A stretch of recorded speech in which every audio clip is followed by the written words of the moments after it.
వాదిస్తారు, నాకు ఎంతో తెలుసు.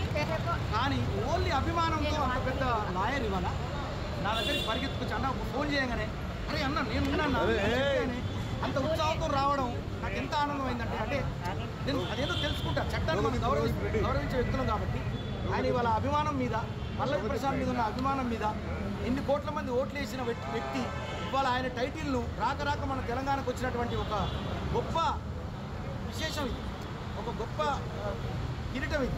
మీ అందరికి తెలుసు. అరెస్ట్ ఎందుకు చేసిరనే దాని మీద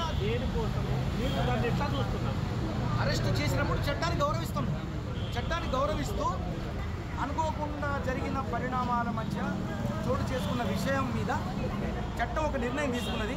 దాన్ని గౌరవిస్తూ వాళ్ళను మనం కన్సిడర్ చేసుకొని మనం వాళ్ళకు చేస్తాం. మానవత దృక్పథంతో ఒక దగ్గర ఉన్నాడండి, ఆయన వేలో ఉన్న ఎందుకంటే ఇక్కడ అంతా గోల్ అవుతుందని నాకు తెలిసి అయితే ఇక్కడ ఎప్పుడు పెట్టాము. మేము మద్దతుకే వచ్చాము. ఎందుకంటే ఇప్పుడు పాపం చిన్న జరిగిన సంఘటనలు కావచ్చు. అంటే నేను అనేది ఏది నోరు అంటే అతను మాట్లాడడం తెలియదు. అతనికి తెలుసు కదండి, అతను పెద్ద చదువులు చదువుకొని ఏదో చేసుకొని పెద్ద చేసిన మీకు చూసింది కదా ఎంత మోటుగా మాట్లాడతాడు కదా. అతను గేమ్లో కూడా చూశాడు, గేమ్ ఆడడం తెలుసు కానీ గేమ్ గురించి మాట్లాడడం తెలియదు అతనికి. నాకు తెలిసి అయితే నేను చెప్తున్నా అండి, అంటే నామినేషన్ పడే రోజు కూడా అతనికి ఎట్లా ధర్మం తెలుసు కానీ మాట్లాడడం కూడా తెలియదు అతనికి, ధర్మం తెలుసు. అలాంటి వ్యక్తి ఇక్కడ ఏం జరిగిందో పాపం, అంటే ప్రెస్ మధ్యలో జరిగిన విషయాలు ప్రెస్ వాళ్ళు కూడా పాపం కావచ్చు, ప్రెస్ వాళ్ళని గౌరవిస్తాను. తన తరఫున నేను కూడా ఏదైనా ఉంటే సారీ చెప్తాను, నిజంగా నేను సారీ చెప్తాను. ఒక పాట బిడ్డగా ఐఎమ్ సారీ అందరికీ, పోలీస్ వ్యవస్థకు చట్టానికి సారీ, మీ అందరికీ ఐఎమ్ సారీ. ఏదైనా ఉంటే నేను అనేది ఏది ఉందో నాకు తెలియదు, నేను సారీ చెప్తాను. మట్టి బిడ్డ గెలవక గెలిచిండు, తెలంగాణకి ఇంత పెద్ద టైటిల్ వచ్చింది.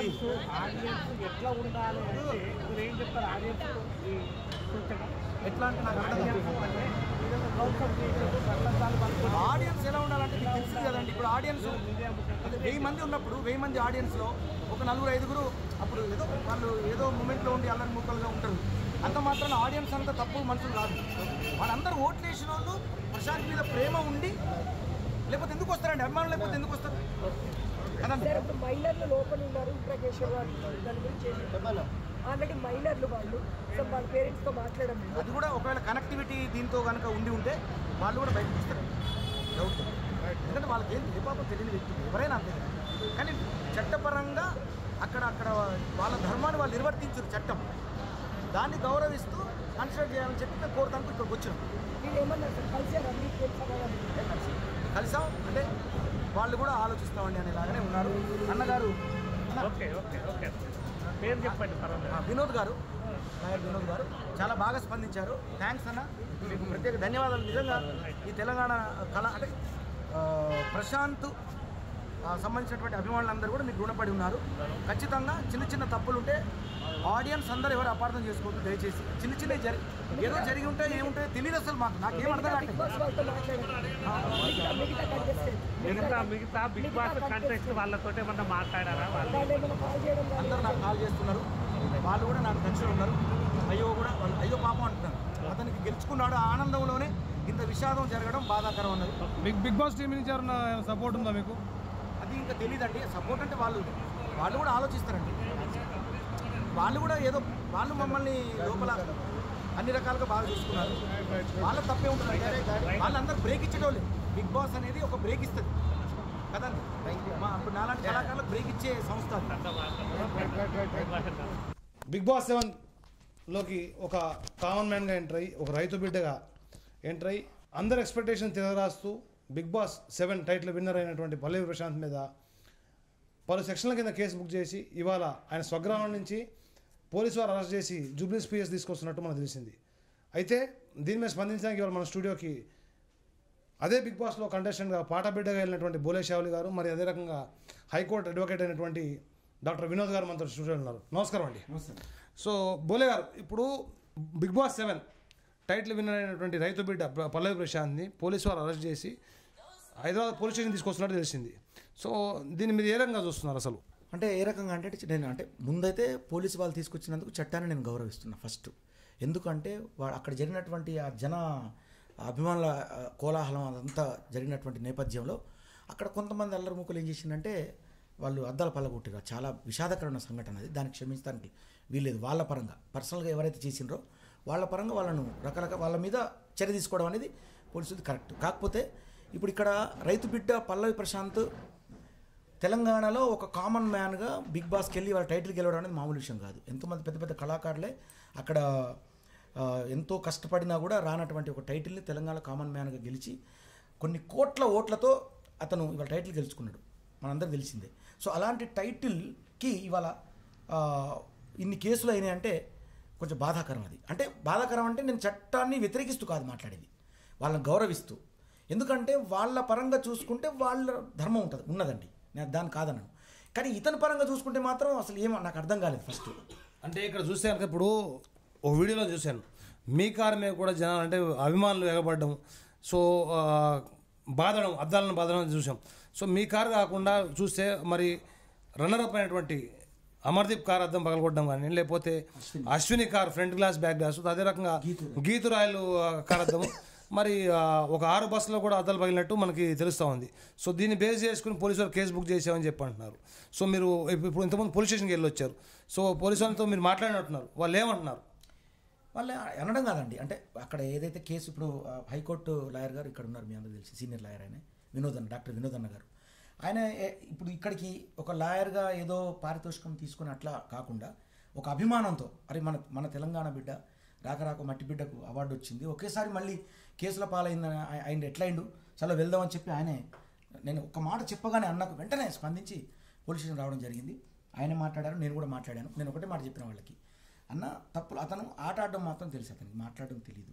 నేను అదే అన్నా, అతనికి మాట్లాడడం రాకపోవచ్చు, అతను నిజంగా ఒక ఎడ్డోడు అనుకోండి మాట్లాడడంలో, తెలిస్తేలోగా అతను ఇంతమంది అభిమానులు అతనికి ఏం అర్థం కాలేదు. ఇప్పుడు లోపల అతనికి ఫోన్ ఉండదు, అతను బిగ్ బాస్ నుంచి బయటికి రాగానే అతని దగ్గర ఫోన్ లేదు, అప్పటివరకు ఏం తెలియదు అతనికి. సో ఇంతమంది అభిమానులు నా కోసం వచ్చిండ్రు అనేటువంటి ఆ ఆనందం ఇదిలో, బట్ ఇలా జరుగుతుందని తను కూడా ఎక్స్పెక్ట్ ఎవరు చేయరు కదండి. సో ఇప్పుడు పోలీసులు ఏంటి ఈ జనసందం అని చూసి తనతో చెప్పారు, అంటే ఇప్పుడు ల్యాండ్ అండ్ ఆర్డర్ ఇష్యూ అయిందని చెప్తే అతనికి అసలు అది అన్నీ తెలియదు, ఆ భాష ల్యాండ్ అండ్ ఆర్డర్ ఇష్యూ కావడం అనేది అతనికి అసలు తెలియదు, అది ఆ నాలెడ్జ్ లేదు. ఫస్ట్ ఆ నాలెడ్జ్ లేకపోవడం అతనికి మైనస్ అయిందని నేను అంటాను. బట్ న్యాయ వ్యవస్థ పరంగా చూసుకుంటే వాళ్ళ పరంగా వాళ్ళు ఒక వీడియోలో చూస్తే ప్రశాంత్ కార్లో తీసిన వీడియోని చూస్తే కనుక ఆ వీడియోలో క్లియర్ కనపడుతుంది, అంటే పోలీసు వారు వచ్చి ఇక్కడి నుంచి వెళ్ళిపోండి, మీరు లా అండ్ ఆర్డర్ ఇష్యూ వస్తుంది, జనాలు గుమ్ముగూడు ఉన్నారు, మీరు వెళ్ళిపోండి అని చెప్తున్నా సరే, నేను ఒక రైతు బిడ్డని గెలిచినాను, నాకు అభిమానం కలవలేరు అని చెప్పి అంటున్నది ఒకటి కనపడింది. సో దీన్ని ఏ రకంగా తీసుకోవచ్చు? అదే చెప్తున్నా అండి నేను. ఇప్పుడు అతనికి ఈ ఆడియన్స్ నన్ను గెలిపించిన వాళ్ళు అనేటువంటి ఉత్సాహం, ఆ ఆనందం అట్లా గమనించండి తప్ప వేరే అంటే ఇంకేదో జరగబోతుంది, ఏదో ప్రమాదం జరిగింది ఇదే అసలు అతనికి అసలు ఐడియా లేదు.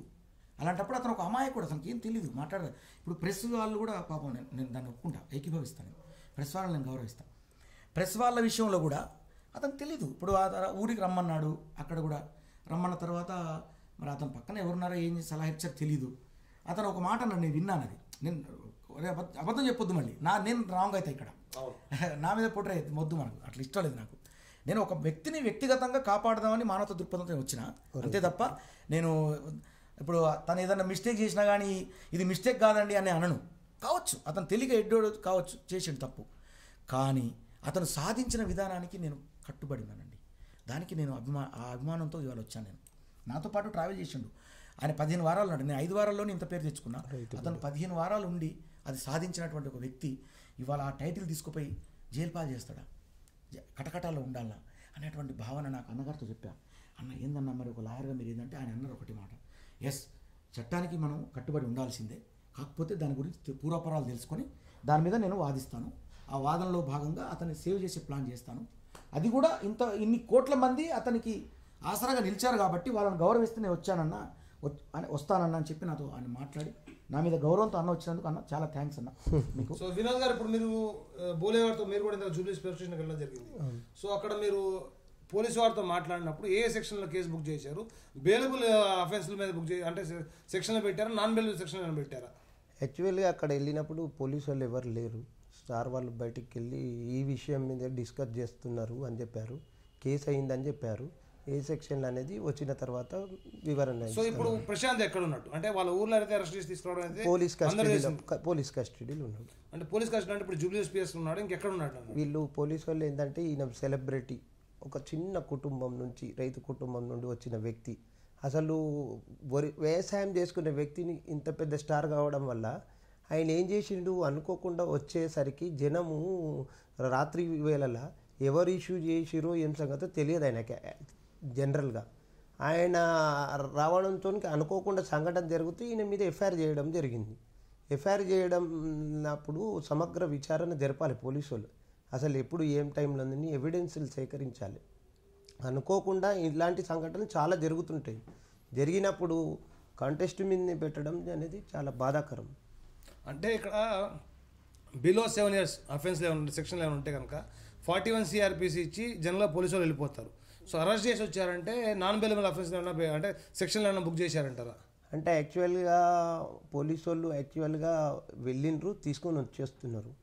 అది వాళ్ళకున్న ఉన్నతాధికారి ఆదేశాల మేరకు వాళ్ళకి అంటే నేను చెప్పేది కరెక్ట్, మీరు చెప్పేది కరెక్ట్. నేను అంటున్నానంటే ఒకవేళ బిలో 7 years స్టేషన్ బెయిల్ కేసులు ఏమైనా ఉంటే కనుక జనరల్గా సుప్రీంకోర్టు యొక్క డైరెక్షన్ ప్రకారం 41 CRPC నోటీస్ ఇచ్చి ఆయన విచారణ రమ్మని చెప్పి వచ్చేయాలి పోలీసు వాళ్ళు. అలా కాకుండా ఆయన అరెస్ట్ చేసి తీసుకొస్తున్నారంటే కనుక నాన్ బెయిలబుల్ సెక్షన్లు ఏమైనా బుక్ చేశారంటారా? నాన్ బెయిలబుల్ అంటే మనం చూడలేదు కాబట్టి చెప్పలేము. ఒకవేళ ఉంటే నాన్ బెయిలబుల్ ఉంటే దాన్ని ఫర్దర్గా కోర్టుకు వెళ్ళి బెయిల్ తీసుకోవాల్సి వస్తుంది. అంటే ఇప్పుడు ప్రశాంత్ స్టేషన్ తీసుకొచ్చి మీడియా ముందర ప్రవేశపెడతారా లేదా డైరెక్ట్ కోర్టు తీసుకెళ్లే అవకాశాలు ఉన్నాయంటారా? ప్రశాంత్ని చట్టపరంగా తీసుకురావడం, దాని నియమ నిబంధనల ప్రకారం హాస్పిటల్ తీసుకుపోవడం ఇవన్నీ ఉంటాయి. పోలీసులో కోర్టుకు సబ్మిషన్ చేసేటప్పుడు ఇవన్నీ చేస్తారా ఏం చేస్తారా అనేది వేచి చూస్తున్నాం. వచ్చిన తర్వాత ఉన్నతాధికారి వచ్చిన తర్వాత బెయిలబుల్ నాన్ బెయిలబుల్ చూసిన తర్వాత మాట్లాడి చెప్పడం జరుగుతుంది. So future course of action ఏంటనేది చెప్తారు. సో బోలే గారు ఇప్పుడు చూస్తే కనుక ప్రశాంత్నే కాకుండా మైనర్ పిల్లలు దాదాపు 15 మంది తీసుకొచ్చి జూబ్లీ పోలీస్ స్టేషన్లో పెట్టారని చెప్పి తెలుస్తుంది. సో అంటే ఇదే కేసు సంబంధించి వాళ్ళు తీసుకొచ్చారని చెప్పండి. సో వాళ్ళకి కూడా మీరు సపోర్ట్ చేసే అవకాశాలు ఉన్నాయంటారా?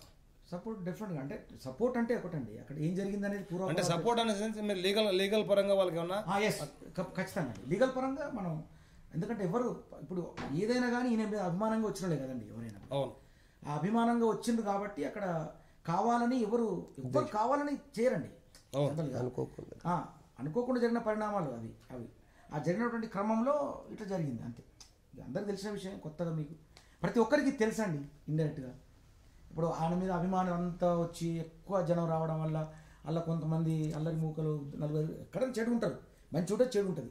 అంత మాత్రాన వ్యక్తిగతంగా ఎవరు తప్పు చేస్తే వాళ్ళని మాత్రం మనం శిక్షించడం అనేది ధర్మం అని నేను అంట.